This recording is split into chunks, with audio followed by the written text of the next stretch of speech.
마테오가 전한 거룩한 복음입니다. 그때 예수님께서는 군중을 보시고 산으로 오르셨다. 그분께서 자리에 앉으시자 제자들이 그분께 다가왔다. 예수님께서 입을 여시어 그들을 이렇게 가르치셨다. 행복하여라, 마음이 가난한 사람들, 하늘나라가 그들의 것이다. 행복하여라, 슬퍼하는 사람들, 그들은 위로를 받을 것이다. 행복하여라, 온유한 사람들, 그들은 땅을 차지할 것이다. 행복하여라, 의로움에 줄이고 목마른 사람들, 그들은 흡족해질 것이다. 행복하여라, 자비로운 사람들, 그들은 자비를 입을 것이다. 행복하여라, 마음이 깨끗한 사람들, 그들은 하느님을 볼 것이다. 행복하여라, 평화를 이루는 사람들, 그들은 하느님의 자녀라 불릴 것이다. 행복하여라, 의로움 때문에 박해를 받는 사람들, 하늘나라가 그들의 것이다. 사람들이 나 때문에 너희를 모욕하고 박해하며 너희를 거슬러 거짓으로 온갖 사악한 말을 하면 너희는 행복하다. 기뻐하고 즐거워하여라. 너희가 하늘에서 받을 상이 크다. 주님의 말씀입니다. 그리스도님 찬미합니다.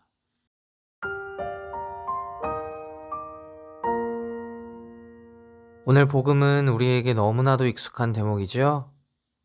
예수님께서 제자들에게 참 행복을 주제로 설교하십니다. 유독 여러 차례 반복되는 구절들, 행복하여라, 오모한 사람들, 하늘나라가 그들의 것이다가 눈에 띕니다. 근데 여러분은 이 제안이 반가우신가요? 막 기쁘고 설레시나요? 혹시 다음과 같은 물음들이 떠오르진 않으시나요? 정말 나는 참 행복에 관심이 있는가? 하늘나라에서 받을 상이 나한테 매력적인가? 이 도발적인 물음들에 예스라고 힘차게 대답하시는 분들이 과연 얼마나 계실까요?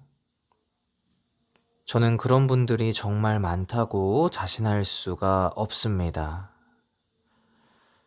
씁쓸하지만 이게 우리의 현주소가 아닐까요? 그러니까 예수님을 믿는다고 입으로 자주 고백하고 기도도 꽤 열심히 하며 오랜 기간 성당에 다닌 신자들이라 하더라도 정작 참 행복과 하늘나라에는 별로 관심이 없다는 게 현실 아닐까요? 실제로 우리는 참 행복과 직결되는 요소들과 거리를 둘 때가 많습니다. 우리는 가난 자체를 죄악시하면서 어떻게든 부와 재물을 축적하려 하지 않나요? 심지어는 그런 목적을 달성하기 위해 순결함, 깨끗함, 온유함, 의로움, 자비로움 등의 덕목들을 저버리지 않나요? 하느님께서 바라시는 진정한 평화와는 상관없는 나 자신만의 평화 정도로 만족하고 있진 않나요? 물론 우리의 행동들은 세상의 지혜 혹은 상식과 잘 맞닿아 있어 보입니다. 또한 상식에 부합하는 행동들이 만들어내는 결과, 곧 현세적인 행복만으로도 충분히 만족할 수 있을 것 같죠. 하지만 정말 만족할 수 있을까요? 시야를 조금만 넓혀보면 그것이 잠정적이고 일시적일 수밖에 없다는 사실을 확인하게 됩니다. 비록 지금은 몸과 마음이 건강한 젊은이라 하더라도 시간 앞에서는 어쩔 수가 없습니다.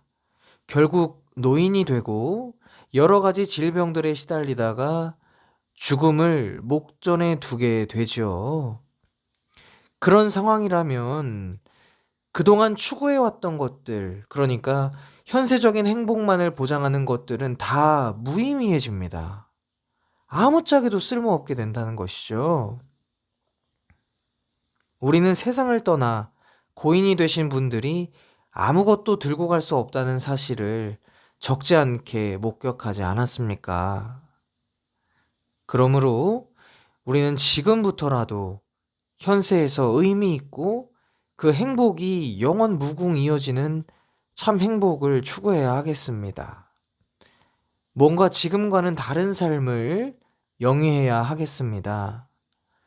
그래야 죽음을 목전에 두게 되었을 때도 영원한 안식처를 기대하면서 은은한 미소와 평온함을 유지할 수 있을 겁니다.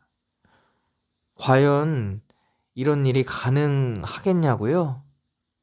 가능합니다. 실제로 이루어질 수 있고 우리가 믿는 신앙이 그걸 보증합니다. 잠깐 우리의 시선을 제1독서로 돌려보죠. 요한은 환시에서 천상도읍 예루살렘을 봅니다. 그곳에는 하느님의 인장을 받은 14만 4천 명은 물론 아무도 수를 셀 수 없을 만큼의 큰 무리가 서 있었죠. 승리의 월궤관을 쓴 그들은 어린 양의 피로 깨끗이 빤 흰 겉옷을 입은 채 하느님께 찬미 드리고 있었습니다. 이들은 구체적으로 누구를 가리키는 걸까요? 바로 참 행복과 하늘나라에 자신의 온 존재를 투신했던 사람들입니다. 우리가 오늘 기리는 성인들 말입니다. 이렇게 환시는 참 행복을 추구하는 사람은 죽은 다음에도 하느님과 함께 영원한 영광을 누릴 것이라는 진리를 밝혀주고 있습니다.